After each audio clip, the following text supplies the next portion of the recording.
Hi everyone, it is Misty and welcome to At Home. I'm super excited about today's project. We have created a English paper piecing beginner kit and I'm going to walk you through all of the basics and everything that's included. So let's get started.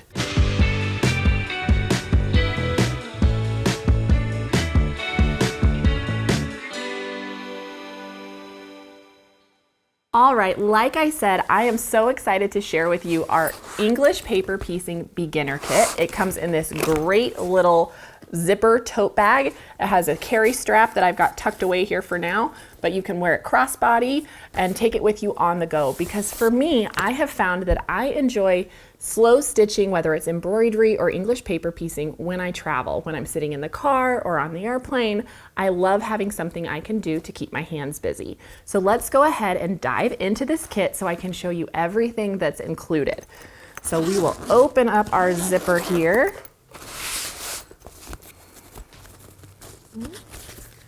And on top there is this adorable little rotating cutting mat. And so we will be using this for sure. And then you'll notice there are all kinds of little zipper pouches and thread holders to keep everything tidy. We also have these clips to keep all of our projects organized and prevent it from falling out if you don't have it zipped all the way. Here is our English paper piecing beginner's guide, and we will walk through this in just a little bit, but let's go ahead and check out what else is in here. And so up first, we have our shapes. And so this first stack that you see here with the hexagon and this great little jewel template is actually what we're going to use for our project.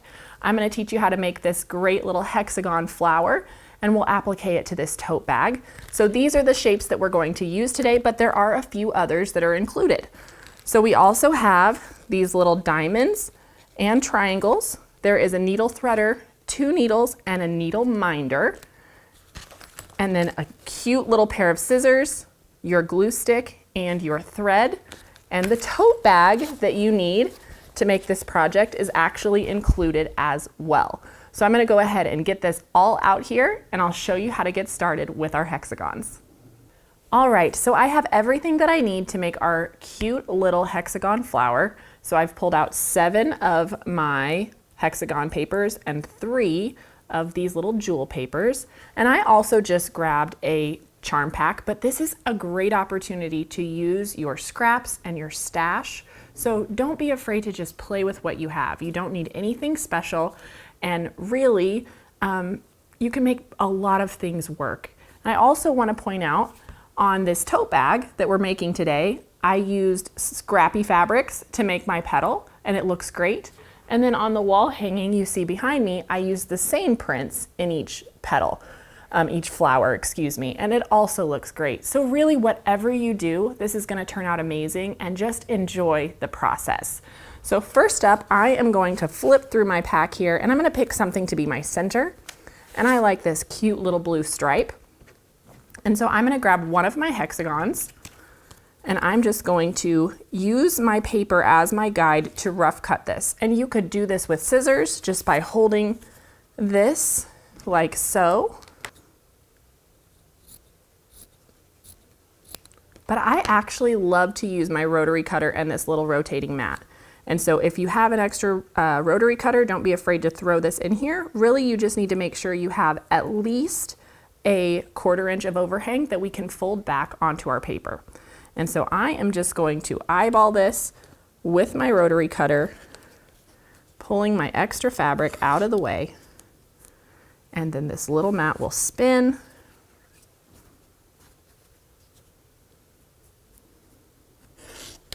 There we go. Make sure I got all the way through there. And one more turn.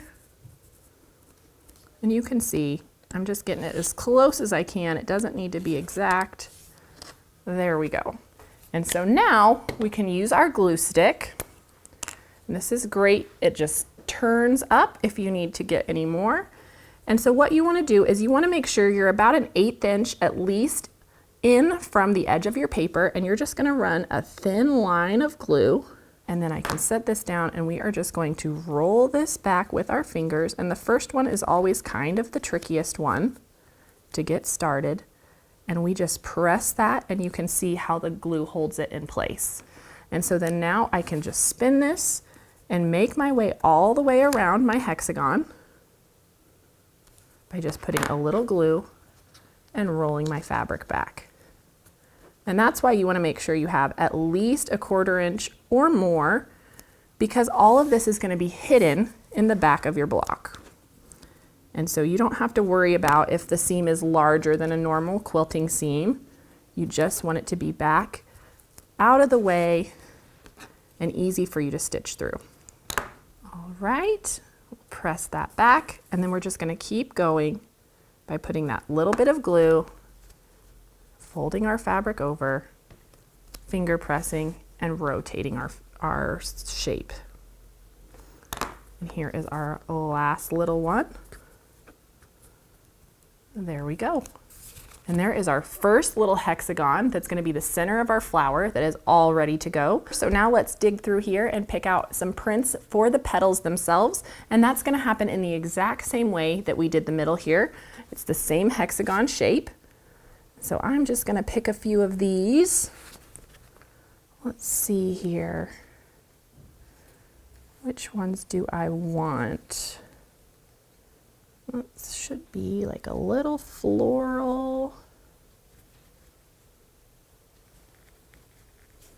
This one. And maybe this stripe. There we go. Those are cute. And those will all read really yellow. And so just like before, I can stack a few of these up. Use my shape as a guide. And then I will cut out and spin. But you can see how even the charm pack is a little more fabric than I need, so that's why scraps are perfect for English paper piecing. There we go. Beautiful. All right, so let me show the gluing one more time on the hexagon, because we're going to need to do 6 of these little yellow ones. And so we're just going to start by putting this here and rolling that fabric back and then continuing around. And then I will meet you back here once I have all of these done. So now I have made the hexagons for my flowers, and I like to just sit and prep a bunch of these and kind of clip them together in colorways. It's a great opportunity to use those little binding clips that we have to keep your flowers together and organized. But once you have them all glued to their shapes, I love how nice and neat they look, and the back no longer matters. We don't care what it looks like back there. And so now we're ready to start stitching our shapes together. And so remember, the kit comes with 2 different size needles, so you can choose the one that fits your preference. There's also a little needle threader, our thread, and then a needle minder that is magnetic. So whether you want to, wear this on your shirt or just keep it handy, it will help keep track of your needle. So we have all of this ready to go. So let's go ahead and grab our needle here from its little keeper, and I'm going to slide the needle threader through the eye of the needle like so. And then we will pull off just a little bit of thread. You don't need a super long string. You find the end here. I like to do like just about to the length of my elbow, because we're not doing long running stitches, right? We just have these little pieces that we're stitching together.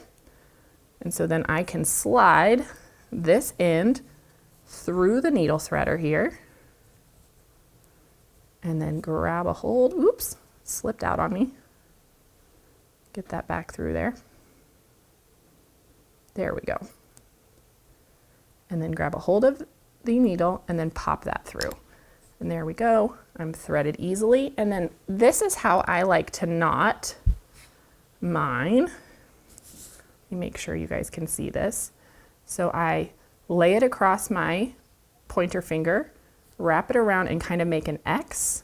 And then I roll the fabric between my finger and thumb until I can see it spinning right there. And then I slide this back towards the end. And that puts a knot at the end of my thread, which is what I'm looking for. All right, and so now our thread is ready to go and we can start stitching our shapes together. And the thing that I love so much about English paper piecing is it's just like a puzzle. All of the shapes just fit together, and if they fit together when you lay them out, they will sew together just fine. And so we're going to begin by just taking our middle and one of our petals, and we're going to put those right sides together. And so you can see, again, it doesn't matter if the back is uneven. All of that will be forgotten once we take these stitches. So now I'm going to pick up my needle and I'm going to start along one of these sides. And the only thing you really want to keep in mind is you don't want to stitch through those papers. You should have just a tiny bit of fabric that's there on the end, and that's all you're wanting to stitch through. So when I start, I'm going to take one little stitch here on this corner, and I always do like a lock stitch. So in that exact same spot, I'm going to take another stitch as well, just to really hold that and make sure it's secure. And then I go about every 1/8 of an inch, and we are just whip stitching down this straight side and keeping our shapes perfectly lined up. So I'm just making my way down, making sure I'm just grabbing a tiny bit of that fabric and not stitching through our shapes. And we will just continue until we get to the end here. One after the other. And it's hard to show you, but you can really feel with the needle whether you're getting fabric or some of that paper. It's much more difficult to push through the paper, and so that's how you can tell if you accidentally have too much that you're grabbing there.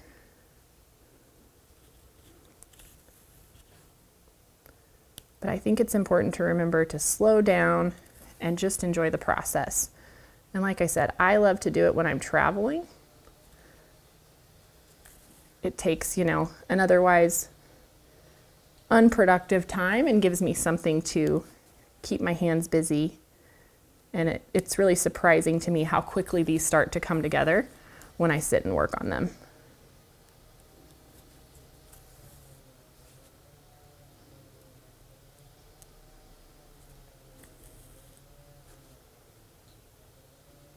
I don't know if you guys can hear, but there's a little bit of construction happening in the background. Always something exciting going on here in Hamilton. I am almost to the end of my first little line of stitching here, and just, oops, my thread popped out. That's all right, we'll rethread it. So just like we did before, we're gonna pop that little needle threader through the eye of our needle, and then take the end of my thread, feed that through, and then pull it back through. There we go. Easy peasy. Anyway, there's always something happening, and there's a little construction going on in the background. But let's go ahead and talk about finishing up this little line of stitches. Just like I did the lock stitch at the beginning, I always do that at the end as well.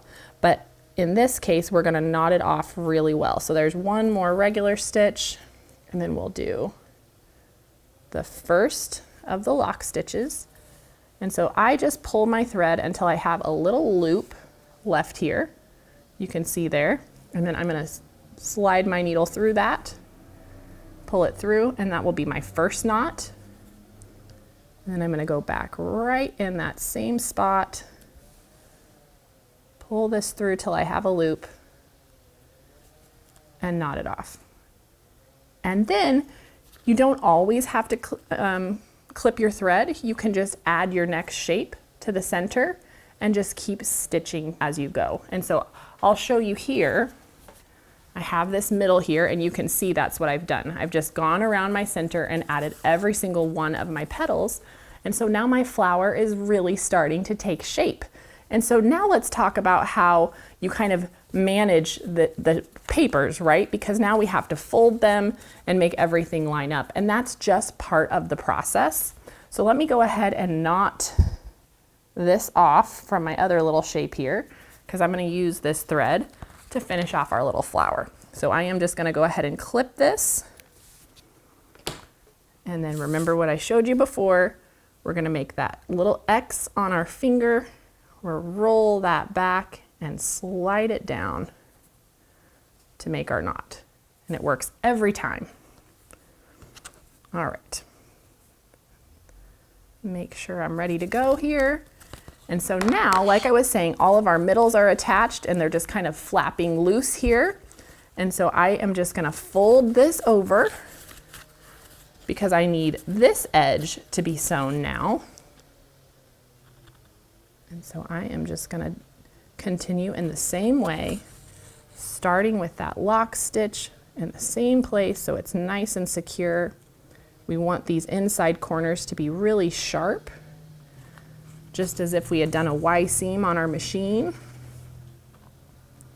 And then we'll continue down. All right, so we are to the end of this little joint we're making. So again, I'm going to pull this through and make sure I have the loop for my knot. I've just slid my needle through there and we'll pull that tight. Do that one more time just to make sure it's nice and secure. There we go. And so now I can clip that thread. All right, so now we have sewn one more of our little petals and you're just going to continue in that exact same way until your flower is complete. And so now let's talk about adding our leaf shapes. The construction of those or getting those ready is exactly the same way, it's just a different shape. And that is using this great little jewel paper that you see here. I went ahead and prepped 3 of our leaves. And so let's just talk about how those are gonna set in. So here is our flower. And then we are going to have one that sets in here and one that sets in here. And those are gonna kind of meet. And so I like to stitch from here to here to here all at once. And then I'll come back and do just this one little section. And so I can do that whole run without clipping my thread. So that's really helpful. And then the other one is just gonna set in here on this side. And so once we're all done, our flower is going to look something like this, which I think turns out super cute. I have this pink one that I've stitched all together. And so now, once you've completed these, you can applique them to anything your heart desires. So you can see how that's gonna fit on our little tote bag, just like so, but you can really applique this to anything. I am gonna show you how to attach it to the tote bag that came in your kit. So I'm gonna go ahead and clear this off and bring my machine back up here because I'm gonna machine applique that on. You could applique it by hand if you'd like, but before we do that, let me show you one more thing. We need to get these papers out of the way. And so let me just show you that. You can just peel back the corner of your fabric that you glued down and get a hold of that paper with your thumbnail and they just pop out super easily. And so once you've done all your stitching, those will just pop out and you can actually reuse these shapes a few times, which makes it really, really handy. And so like I said, I'm gonna go ahead and remove all of those and I'll meet you back here with the machine to applique the tote bag. All right, so I have my sewing machine ready to go and here is our flower block with all of those papers removed. So you can see how it looks on the back. And one thing that you might need to do is go ahead and give that a press so that all of your seams are still laying flat after you've removed the papers. But you can see they really stay where they started and it's just easy as that. And so now I have pressed my tote bag and we are just going to pin this in place. So I'll bring this over here and these side seams here represent the front of my bag. And so I'm just going to position this to make sure that I am not going over those side seams. And if you wanted to use a little bit of heat and bond, you could cut some pieces and place it behind, but I'm just gonna pin this really well. And so I'm going to pin here and I'll make my way across this just to hold everything nice and secure. And then we will blanket stitch this on the machine. And I know you don't see me pin very often, but this is one of those instances where it's the right thing to do for sure. So I just want to make sure I'm only going through that first layer of canvas so that we can put this on the machine. There we we go, and one more over here. There we go. I think that will do the trick. All right, so let's put these pins away and let's make sure our machine is set up and ready to go. So I am going to look for a blanket stitch here and right there. And then I have this set at a 2.1 width and a 2.5 length, which I think looks great. I love that you can see it right here on the screen. And so then now I'm actually gonna go ahead and remove my extension table just so that I have room to get my tote bag around the throat of the machine here. So I'll slide this under the needle. And then I'm going to begin by lowering my presser foot, and I always like to just hand crank at first to make sure that my needle is lined up right with the edge of my fabric, and it is. And so now we are going to start our stitches.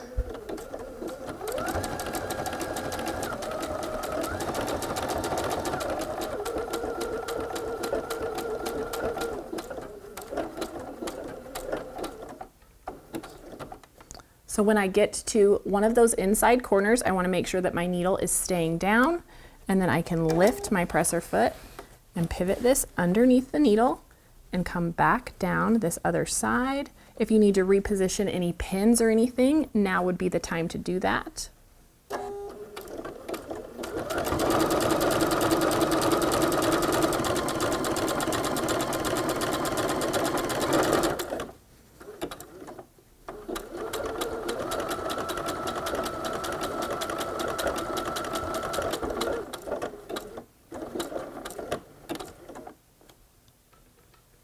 And now I am right at that top point, so same thing. I can pivot and go back down the other side. And so I'm just going to continue in this way. You want to make sure you're only sewing through that top layer, so keep moving that extra bulk of the tote bag out of the way, and we will just continue down this side now.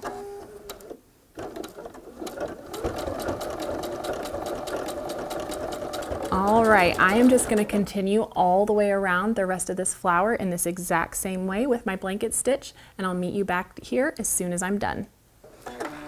All right, there we go. We have finished appliquing our adorable English paper piece flower onto our tote bag. It's as easy as that. I absolutely love how quickly this comes together. I love that you can use up your stash and your scraps, and I think you'll be really surprised at how quickly you start to accumulate lots of these flower blocks once you get started. So as a reminder, in this beginner's guide that comes in the kit, it has this initial layout that we did here, as well as different options that is all done in the exact same way. So here's this adorable runner. It's just appliqued onto a rectangle, just like I showed you on the tote. And then we have this great little wall hanging as well. And the layouts are all included in that beginner's guide. So make sure you pick up this beginner kit to get started on English paper piecing, and hopefully you will be hooked just like I am. I have lots more projects coming soon, so be sure to check them out, and I'll see you later on At Home.